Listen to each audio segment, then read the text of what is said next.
I'm driven to tell these stories because people need to know more about us as Aboriginal people. The trauma that we've had to deal with, we need to talk about that more and talk about it more publicly. I think about what my family have had to endure. It's a good way to express those stories through art. I look at genocide, colonisation of Australia, the effects of colonisation on Aboriginal people, resilient people, and that's when family come into play in my work. For me, family they're the ones that drive my practice really at the end of the day.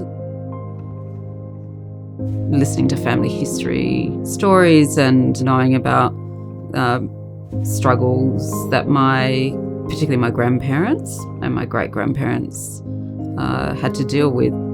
Because of them, I think their courage and their resilience, I was able to get an education and be able to take these stories globally.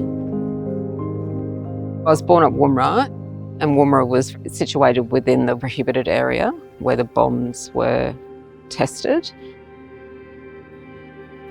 And where Marylebone and Emu fields are is sort of Kokatha country is sort of right smack bang in the middle of the state. So there's a personal connection because also there's a large number of family members that have been affected by radiation poisoning, and they were children at the time, and then it's been passed down to other generations.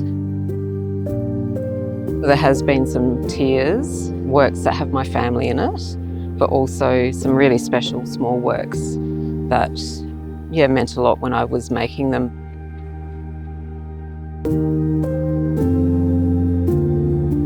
So this work is really important for me to be a part of the exhibition because it was around the time that I first started using found objects, images of my family, and incorporating it with blown glass objects like the bush food, a timeline of my, immediate family in the artwork.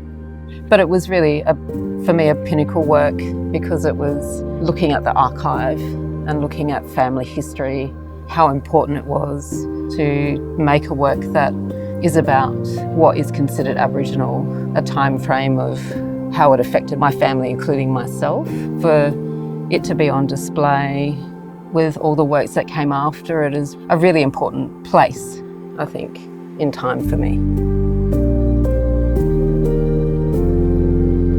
The stories vary, so it could be family history, issues with nuclear trauma, scientific testing, mining, desecration of Aboriginal bodies and exploitation of them.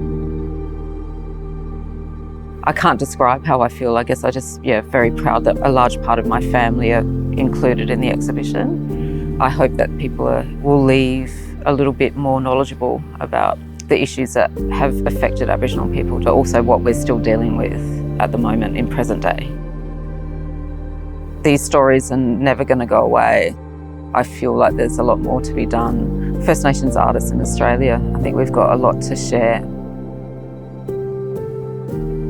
They are sad stories, I think, but that's what happened to my ancestors, other people's ancestors, but it's kind of like we're still dealing with issues of racism. And I think this exhibition would be a way to educate the viewers about what is going on in Australia right now.